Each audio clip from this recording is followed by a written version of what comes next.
प्यारे दोस्तों, प्यार भरी फतेह कबूल करो। एक बार फिर तो तुहाडा साडे चैनल में स्वागत है। तुसीं जुड़ गए तीर्थ वर्ल्ड दे नाल। पहला आपां वीडियो दिखाउने आ, फिर तुहाडे नाल गल्लां करदे आ कि साडा चौकीदार ते जिहड़ा कहंदा मेरा परिवार दे विच कोई नहीं ते ओह कौन आ ते की आ, किवें बणिया। साडा वीर ध्रुव राठी दी रिपोर्ट है, ओहदी वीडियो आ, देखो की कहंदा इस वीडियो दे विच, फिर आपां अगे गल करदे। हम तो फकीर आदमी है, झोला लेके चल पड़ेंगे जी। लेकिन पूरी दुनिया में आपने ऐसा कोई फकीर देखा है जो 1,40,000 का चश्मा लगाता हो, खुद घूमते हैं 12 करोड़ की मर्सिडीज में, मतलब भिक्षा मांगकर यहाँ पर फॉरेन टूर भी कर लिए और डिजिटल कैमरा भी खरीद लिया डिजिटल कैमरा के रिलीज होने से पहले। और नरेंद्र मोदी अपने आप को गरीब ही नहीं, बहुत गरीब परिवार का बताते हैं। मित्रों, मैं बचपन में रेल के डिब्बे में चाय बेचता था। वाह, क्या फकीरी है। वो भगवान है हमारे, हम उनकी पूजा करते हैं। सच तो ये है दोस्तों कि ये लोग हमारे हिंदू धर्म को ही तोड़ने मरोड़ने लग गए अपने नफरत खोर एजेंडा को फैलाने के लिए।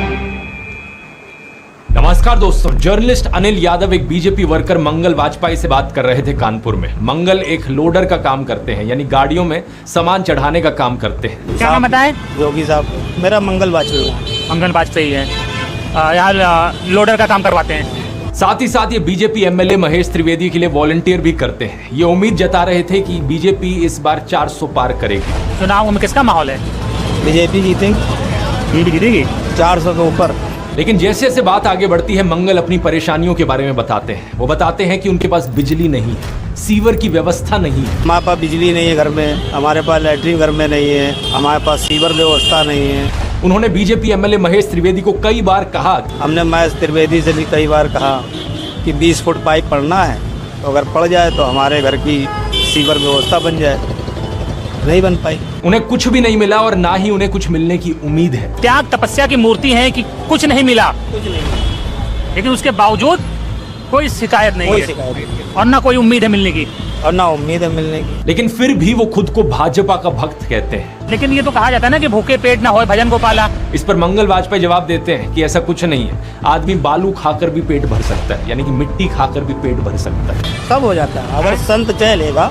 अगर संत चलेगा तो सब हो जाता है। बालू खा के पेट भर लेता है। इन्हें कोई शिकायत नहीं है। प्रधानमंत्री मोदी को एक परमात्मा मानते हैं, उनकी पूजा करते हैं। ऐसा कैसे हो सकता है कि एक पॉलिटिशियन को लेकर लोग इतने अंधे हो गए हैं? और ये इकलौते नहीं है, मैंने पिछले वीडियो में आपको उसके कई और उदाहरण दिए थे। बीजेपी के टिकट पर तो कुत्ता भी खड़ा हो जाए हम जिता देंगे। ये सच है, अगर कुत्ता भी आएगा उसको भी जिताएंगे। ये तो फिर अंधविश्वास नहीं।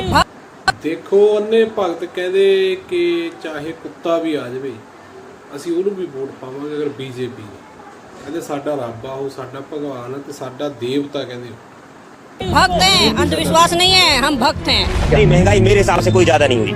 अब मैं 10 साल से बनियान नहीं पहन रहा, देखो आप। वो भगवान है हमारे, हम उनकी पूजा करते हैं। ऐसा हुआ है इमोशनल मैनिपुलेशन और ब्रेन वॉशिंग की वजह से। एक बड़े स्केल पर देश में लोगों का ब्रेन वॉश किया गया है। और जो माफिया यहाँ पर ब्रेन वॉश कर रहा है लोगों का, वो 4 डिपार्टमेंट्स पर काम करता है। पहला डिपार्टमेंट लोगों में गर्व और अहंकार भरता है कि आप महान हो क्योंकि आप हिंदू धर्म में पैदा हुए। दूसरा डिपार्टमेंट आपको एहसास दिलाता है विक्टिमाइजेशन का, कि सदियों से, हजार सालों से आपके पूर्वज विक्टिम बनकर रहे थे। तीसरा डिपार्टमेंट आपके अंदर डर भरता है कि आपको खतरा है उन लोगों से। और चौथा डिपार्टमेंट यहाँ नरेंद्र मोदी को मसीहा बनाता है कि सिर्फ नरेंद्र मोदी ही आपको बचा सकते हैं। पहले 3 डिपार्टमेंट्स की मैं 3 अलग अलग वीडियोस में ऑलरेडी बात कर चुका हूँ। अब वक्त है इस चौथे डिपार्टमेंट को एक्सपोज करने का। नरेंद्र मोदी की कल्ट ऑफ पर्सनैलिटी, कैसे इनके इतने सारे फेलियर्स के बाद भी लोगों को इमोशनली मैनिपुलेट किया जाता है कि लोग इन्हें भगवान मान बैठे। आइए जानते हैं आज के इस वीडियो में।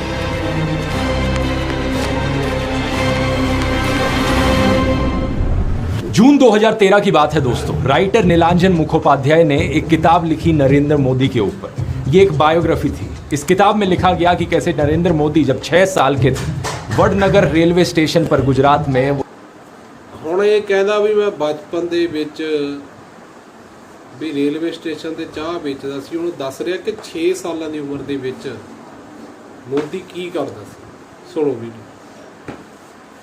वो चाय बेचा करते थे। ये चाय बेचने वाला किस्सा तभी से लेकर नरेंद्र मोदी की संघर्ष की कहानी का ये एक मेजर टॉकिंग पॉइंट रहा है। 2015 में जब टाइम मैगजीन ने प्रधानमंत्री मोदी का इंटरव्यू लिया तो उन्होंने बताया कि कैसे वो एक बहुत गरीब परिवार से आते थे, कैसे बचपन में वो चाय बेचा करते थे रेलवे स्टेशन पर। इनकी एग्जैक्ट लाइनें सुनिए। मैं पॉवर्टी में पैदा हुआ हूँ, बचपन में मेरा पूरा बचपन पॉवर्टी में बीता है। मेरे लिए पॉवर्टी एक तरीके की पहली इंस्पिरेशन थी मेरी जिंदगी में। लेकिन कितनी सच्चाई है इन बातों में, बहुत से लोगों ने टाइम टू टाइम सवाल उठाए हैं। जैसे कि नरेंद्र मोदी के बचपन की ये फोटो देखिए। वे 1950 यानी 1950 में पैदा हुए थे। क्या उस समय किसी गरीब परिवार में पैदा हुए बच्चे के पास ऐसे कपड़े होंगे? जरा खुद ही सोचकर देखिए, सूट तक पहन रखे हैं इन्होंने अपनी बचपन की फोटो। मोदी कहता भी मैं गरीबी च पैदा होया।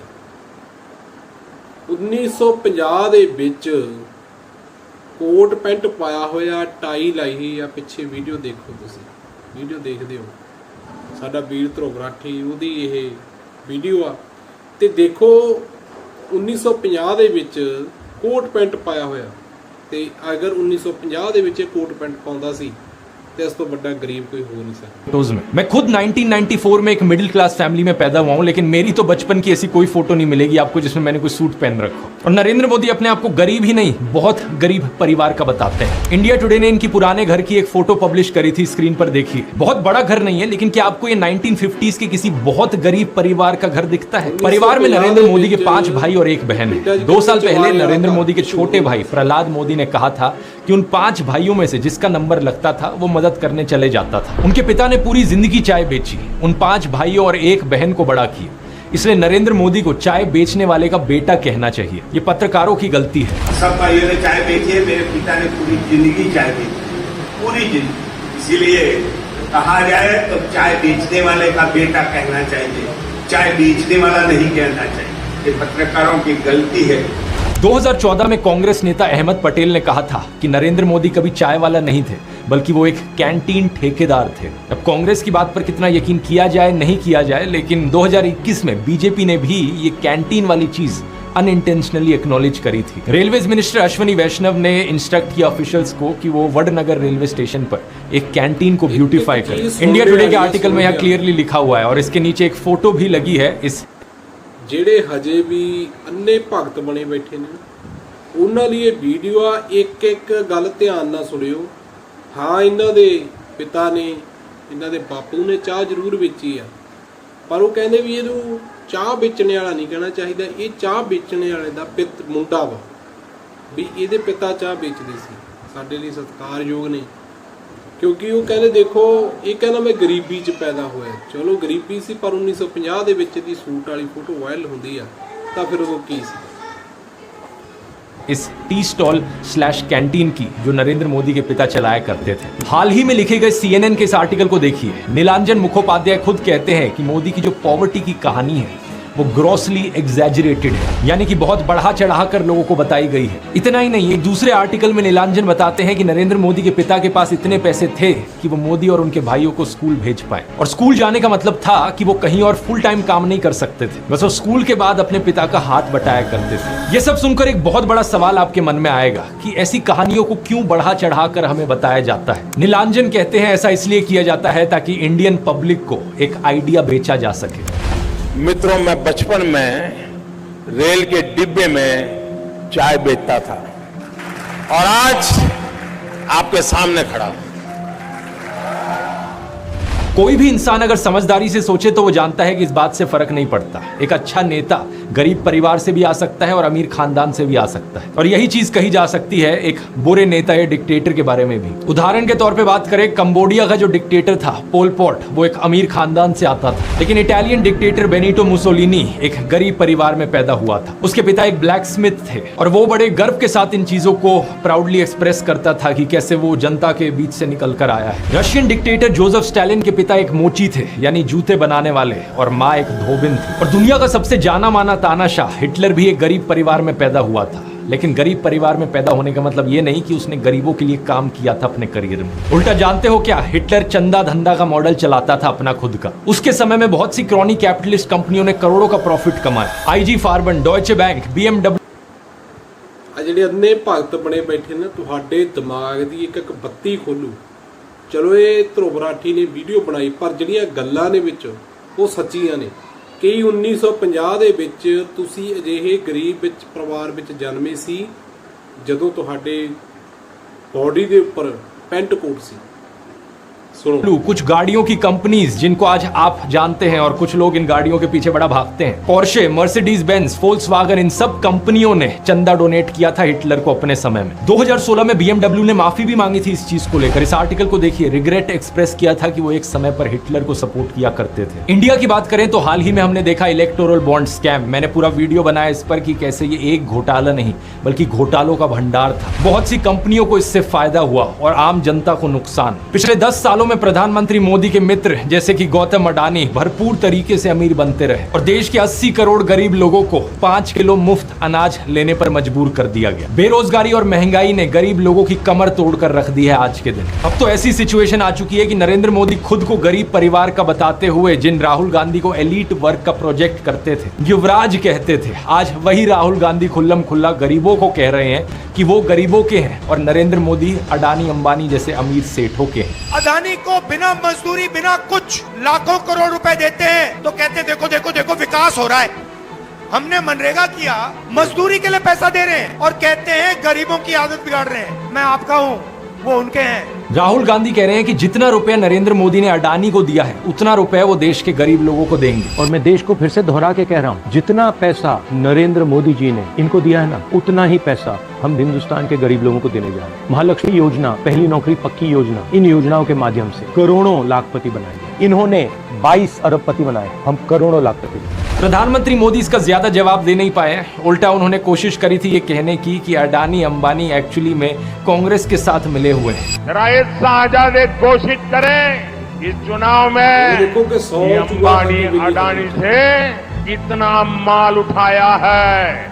मार्च में आई इस रिपोर्ट को देखिए, भारत में इनकम इनइक्वालिटी 100 साल में सबसे ज्यादा हो गई है। इतनी बुरी हालत अंग्रेजों के जमाने में भी नहीं होती थी। ऐसे में अगर राहुल गांधी ने संकल्प लिया कि अगले 5 सालों में वो सभी 22 करोड़ गरीब लोगों को गरीबी से निकाल देंगे तो इसमें क्या गलत किया। लेकिन पीएम मोदी इस बात पर भी तंज कसने लगे। उनके पास खुद कोई अपना विजन नहीं है। 80 करोड़ लोगों के हाथ में कटोरा पकड़ा दिया और अगले 5 सालों के लिए यही 5 किलो अनाज वाली स्कीम एक्सटेंड कर दी। ना रोजगार का कोई प्लान बताया है, ना महंगाई कंट्रोल कैसे होगी ये बताया, ना गरीबी कैसे हटेगी ये बताया। और जब राहुल गांधी ने सबके लिए रोजगार की बात करी तो प्रधानमंत्री मोदी उनका मजाक उड़ाने लग गए। कांग्रेस के शाहजादे ने अभी घोषणा की, आप भी सुनकर के हंसोगे। सुनाऊं? जोरों से हंसना पड़ेगा आपको। और आपको ये भी मालूम कि ये टेम्पो में पैसा देते हैं, क्या ये आपका पर्सनल एक्सपीरियंस है क्या? फरवरी 2020 में गुजरात में नमस्ते ट्रंप इवेंट हुआ था तो गरीबों को छुपाने के लिए एक 1600 फुट लंबी दीवार बनाई गई थी। जरा खुद सोचकर देखो, 1995 से लेकर 2020 25 साल से गुजरात में बीजेपी की सरकार थी, जिनमें से 3 बार तो खुद नरेंद्र मोदी ही चीफ मिनिस्टर थे। लेकिन इनसे गरीबी नहीं हटाई गई, उल्टा ये गरीबों को छुपाने लग गए। G20 समिट के समय दिल्ली में भी यही हुआ था। कुछ बस्तियों को हरे पर्दे के पीछे ढक दिया गया था, यानी कि इन गरीब लोगों की मूवमेंट को भी रिस्ट्रिक्ट कर दी।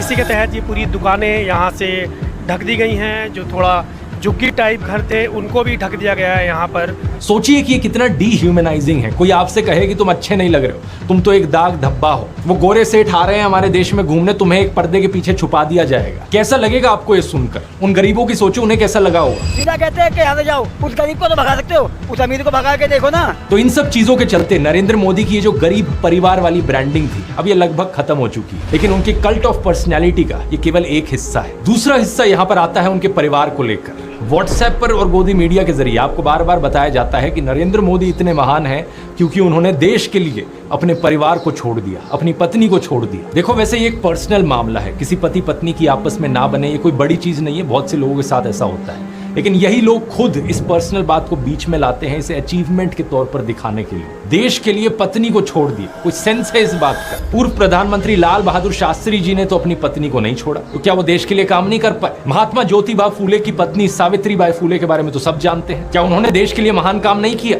आपने अगर रामलीला देखी है तो उसमें भी देखा होगा कि कैसे सीता जी ने भी भगवान राम का साथ दिया वनवास में, और राम ने उन्हें बचाने के लिए क्या क्या नहीं किया। तो व्हाट्सएप यूनिवर्सिटी की एक ऐसी घटिया नारी विरोधी मानसिकता है, जहां आप औरत को एक अड़चन की तरह देखते हो, जहां आप पत्नी को छोड़ देने को एक अचीवमेंट की तरह दिखाते हो। और केवल पत्नी ही नहीं बल्कि नरेंद्र मोदी के परिवार को लेकर भी व्हाट्सएप माफिया यही बात फैलाता है। अरे औरों की तो छोड़ो, नरेंद्र मोदी खुद इस बात को बार बार दोहराते रहते हैं। कहते हैं कि उन्होंने अपने परिवार को देश के लिए छोड़ दिया। मेरे देशवासियों, मैंने घर, परिवार, सब कुछ देश के लिए छोड़ा है। पंजाब केसरी अखबार ने तो उनकी चरण वंदना करते हुए उनकी तुलना भगवान बुद्ध और महावीर जैन से कर डाली। लेकिन इन लोगों से मैं पूछना चाहता हूँ, कभी भगवान बुद्ध ने अपना घर छोड़कर ऐसे बयान दिए क्या? सम्माननीय आदरणीय दीदी, आदरणीय दीदी, ओ दीदी। किसी औरत को कांग्रेस का विधवा कहा, 50 करोड़ की गर्लफ्रेंड कहकर अपमानित किया, समाज में नफरत का जहर बोया। सत्ता पाने के लिए भगवान बुद्ध ने ये सब नहीं किया था, वो तो खुद एक राजकुमार थे। वो तो सत्ता को, महल को और सिंहासन को छोड़कर जंगल में गए थे और उनके पीछे उनके माँ बाप, उनकी पत्नी यशोधरा और उनके बेटे राहुल तो राजमहल में सुविधाओं के साथ जी रहे थे। और जब बुद्ध की ज्ञान प्राप्ति हुई तो जानते हैं उन्होंने सबसे पहले क्या कहा था? oshonews.com पर ओशो के एक लेक्चर का ट्रांसक्रिप्ट दिया हुआ है। जब बुद्ध को ज्ञान प्राप्ति हुई तो पहली बात उन्होंने अपने शिष्यों से ये कही, मैं यशोधरा के पास जाना चाहता हूँ, उससे बात करना चाहता हूँ। ये सुनकर आनंद व्याकुल हो गए, बोले कि ये ठीक नहीं है, लोग क्या कहेंगे। बुद्ध ने कहा, मुझे उसका धन्यवाद करना है उसकी मदद के लिए, और जो मेरे साथ हुआ, जो मुझे मिला, इसका कुछ हिस्सा मुझे उसे देना है, ये उसका कर्ज है मुझ पर। और वो गए। यशोधरा ने उन्हें देखा, 12 साल का गुस्सा उनके अंदर था। वो बोली, मुझसे कहकर तो जाते, क्या मैं तुम्हें रोकती? इतना भी विश्वास नहीं था मुझ पर। बुद्ध ने माफी मांगी, ये कहा कि मैं नासमझ था, अब समझ आई तो वापस आया हूं। सुनो, कुछ अद्भुत हो गया है। मेरा पहला दायित्व तुम्हारे प्रति है, इसलिए वह अनुभव तुम्हारे साथ साझा करूंगा। यशोधरा की आंखों से आंसू झरने लगे। अब प्रधानमंत्री मोदी का इंस्टाग्राम अकाउंट देखिए जरा। प्रियंका चोपड़ा और निक जोनस की वेडिंग रिसेप्शन में गए, उन्हें बधाई दे रहे हैं। इस वीडियो को देखिए, विराट कोहली और अनुष्का शर्मा के वेडिंग रिसेप्शन पे जाकर उन्हें गुलाब दे रहे हैं। मलयालम एक्टर सुरेश गोपी की बेटी की शादी में गए। टाइम्स नाउ की एंकर नविका कुमार के बेटे की शादी में गए। मुकेश अंबानी ने हॉस्पिटल खोला तो वहां बधाई देने पहुंच गए। इस न्यूज आर्टिकल को भी देखिए। नरेंद्र मोदी ने गौतम अडानी के बेटे करण की ग्रैंड एंगेजमेंट सेरेमनी को भी अटेंड किया। तो बॉलीवुड सेलिब्रिटीज और अमीर सेठों की शादियों में जाने के लिए बहुत समय है इनके पास। हालांकि इसमें कुछ गलत नहीं है, इनकी मर्जी अगर ये जाना चाहें तो। लेकिन सवाल यहाँ पर ये, क्या केवल अपने भाइयों और परिवार को ही छोड़ना पड़ता है क्या देश के लिए? एबीसी के इस आर्टिकल को देखिए। अवनी दास रिपोर्ट करती हैं कि अक्टूबर 2023 में मोदी परिवार उनके भतीजे की शादी के लिए इकट्ठा हो रहा था, लेकिन एक इंसान वहां से गायब थे, नरेंद्र मोदी। आपने फोटोज और वीडियोस में जरूर देखा होगा कि प्रधानमंत्री मोदी अपनी माताजी से मिलने जाया करते थे, जो कि अच्छी बात है। लेकिन कभी आपने नोटिस किया कि केवल वहां 3 लोग होते थे इस मुलाकात में? प्रधानमंत्री मोदी, उनकी माताजी और कैमरामैन। कभी कभार मुलाकात में 2-3 और लोग होते थे, लेकिन वो हमेशा और कैमरामैन ही होते थे। 3 साल पहले बीबीसी कॉरेस्पॉन्डेंट तेजस वैद्या ने प्रधानमंत्री मोदी के भाई प्रहलाद मोदी से बात करी, और सुनिए उनका क्या कहना था। तेरे परिवार ने दूर रखवानी सूचना आपवामां आवे। इस बात को लेकर स्पष्ट निर्देश होता है कि परिवार के बाकी सदस्य दूर ही रहे। प्रधानमंत्री मोदी की भतीजी सोनल मोदी ने भी यही बताया कि उनको मना किया गया है। उनसे पूछा गया कि शपथ ग्रहण समारोह में बहुत से लोगों को निमंत्रित किया गया, लेकिन उन्हें क्यों नहीं बुलाया गया? तो सुनिए उन्होंने क्या कहा था। नरेंद्र मोदी जी ने प्रधानमंत्री का शपथ ली थी, तब देश में से कई लोग गए थे, तब आपको न्योता मिला था या आपको जाने की इच्छा हुई थी? इच्छा तो सबको होती है, पर अफसोस है कि हमें इनविटेशन नहीं दिया गया। G20 की थीम रखी गई थी वसुदेव कुटुंबकम, यानी पूरी दुनिया एक परिवार है। लेकिन खुद के परिवार को, खुद के भाई बहनों को अपने से दूर रखा जाता है इस तरीके से। आखिर क्या कारण है? भगवान राम तो अपने परिवार के साथ रहते थे। राम, लक्ष्मण, भरत, शत्रुघ्न, चारों भाइयों में कितना प्यार था। क्या इसका मतलब ये हुआ कि राम जनता के लिए काम नहीं कर पाए? उन्होंने तो राम राज्य स्थापित किया था, जहां कोई गरीब, बेरोजगार, दुखी नहीं था। मैं फिर से कहूंगा, ये प्रधानमंत्री मोदी का अपना पर्सनल मैटर है। अगर वो बॉलीवुड, अडानी, अंबानी जैसे दोस्तों के साथ ताल्लुक रखना चाहते हैं और अपने परिवार के साथ नहीं, उनकी मर्जी। मुझे प्रॉब्लम इस बात से नहीं है, प्रॉब्लम इस बात से है कि इसे अचीवमेंट की तरह क्यों दिखाया जाता है कि मैंने अपना परिवार छोड़ दिया, देखो मैं कितना महान हूं। ये कोई अचीवमेंट होती है क्या? इसका साइड इफेक्ट ये हुआ है कि बहुत से हिंदू युवा ब्रेन वॉश हो गए हैं। होना ये चाहिए कि वो अच्छे से पढ़ लिख कर कुछ बने, काम धंधा करे, कुछ कमाए और अपने माँ बाप की सेवा करे। लेकिन नहीं, कुछ यूथ की क्या हालत हो गई है कि वो हाथों में तलवार लेकर मस्जिदों के सामने घूम रहे हैं। उन्हें भी अपने परिवार से, अपने माँ बाप से कोई मतलब नहीं। सेलिंग पॉइंट नंबर 1 था, मैं गरीब परिवार से हूँ। सेलिंग पॉइंट नंबर 2 था कि मैंने अपने परिवार को छोड़ दिया देश के लिए। और सेलिंग पॉइंट नंबर 3 अब आता है फकीरी। नरेंद्र मोदी अक्सर कहते हैं कि उन्होंने भिक्षा मांगकर गुजारा किया, कभी कहते हैं कि 35 साल के लिए, कभी कहते हैं 40 साल के लिए। करीब 40 साल मैंने भिक्षा मांग करके खाया है। मैं 35 साल तक भिक्षा मांग करके खाया था। चलो इतनी तो बोलने में गलती हो सकती है, 35 साल हो 40 साल हो, लोग अक्सर भूल जाते हैं। लेकिन सवाल ये कि वो एमएलए पहली बार बने 2002 में, तब उनकी उम्र होगी 52 ईयर्स। लेकिन उससे पहले 90s में ही पता नहीं कैसे उन्होंने फॉरेन टूर्स कर लिए। ये फोटोज देखो उनकी, आईफिल टावर के सामने पेरिस में, व्हाइट हाउस के सामने अमेरिका में, हॉलीवुड के सामने, लंदन गए, वो मलेशिया गए। क्या 40 साल भिक्षा मांगकर इतने पैसे कमाए जा सकते हैं कि फॉरेन के टूर्स कर ले 90s में? और साथ ही साथ इसी बीच में नरेंद्र मोदी ने बीए और एमए की 2 डिग्रीज भी कर ली अलेजिडली।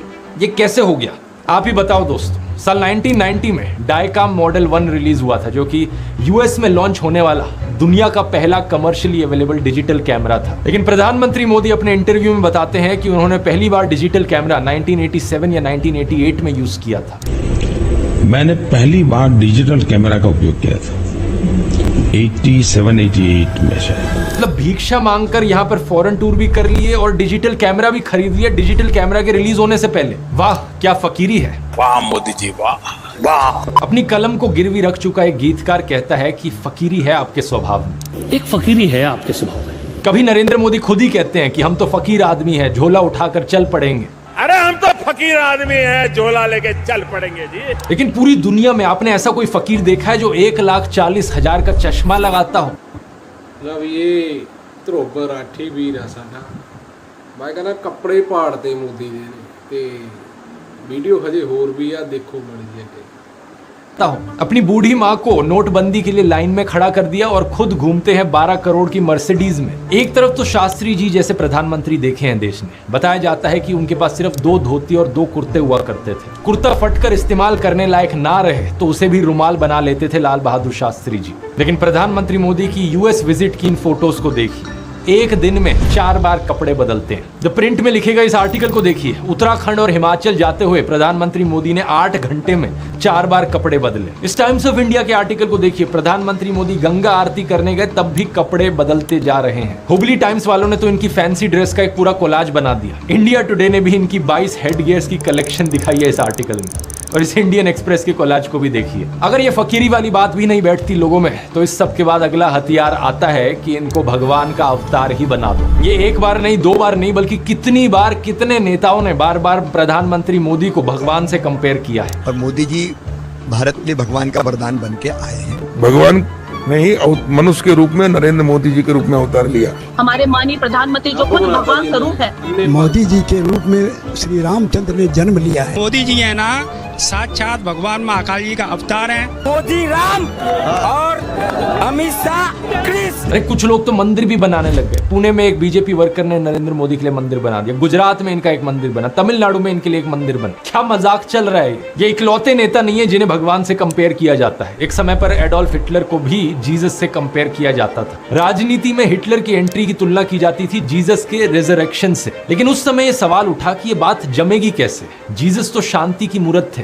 सूली पर भी चढ़ाया गया उन्हें, तब भी उनके दिल में कोई नफरत नहीं थी। बोले कि हे भगवान उन्हें माफ करना। जबकि हिटलर तो नफरत का सौदागर था, तो कैसे जीसस का इस्तेमाल किया जाए नफरत फैलाने के लिए और हिटलर को उससे भी कंपेयर किया जाए। इसके लिए हिटलर और नाजी लोगों ने बाइबल को ही बदल डाला। मजाक नहीं कर रहा, ओल्ड टेस्टामेंट जो थी बाइबल की उसे ही हटा दिया गया उनके समय। जीसस को इस तरीके से चित्रित किया गया कि वो ऐसा लगे कि वो यहूदियों के खिलाफ लड़ने वाले एक फाइटर हो। सिमिलरली बीजेपी के लोग बार बार नरेंद्र मोदी को भगवान का अवतार करके पुकारते हैं। लेकिन यहाँ भी दिक्कत वही आ जाती है कि नरेंद्र मोदी तो नफरत फैलाते हैं, लेकिन श्री राम की सूरत में दिखती है विनम्रता, सौम्यता, करुणा। राजा रवि वर्मा की इस आइकॉनिक पेंटिंग को देखिए, राम दरबार, जो कि हमारे देश के करोड़ों घरों में लगी हुई है। इस प्रॉब्लम का समाधान ढूंढने के लिए इनके लोगों ने राम की सूरत बदलनी शुरू कर दी। पिछले कुछ सालों में आपने देखा होगा ये एंग्री हनुमान और एंग्री राम की आइकॉनोग्राफी गाड़ियों के पीछे इसे लगाया जाता है, ये दर्शाने के लिए कि ये है असली में भगवान राम। चरित्र ही बदल दो भगवान का। रामायण में मुसलमानों का कोई जिक्र नहीं है, लेकिन इन लोगों ने रामायण को भी तोड़ मरोड़ दिया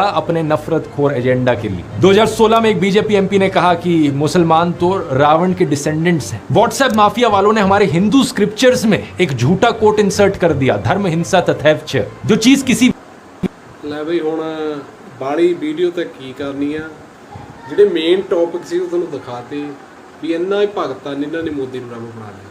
ਮੈਂ ਇਸ ਵੀਡੀਓ ਬਾਰੇ ਕੋਈ ਵਿਚਾਰ ਨਹੀਂ ਦੇਣੇ, ਵੀਡੀਓ ਦਿਖਾਈ ਕਿਉਂਕਿ ਵੀਡੀਓ ਸਹੀ ਲੱਗੀ ਮੈਨੂੰ।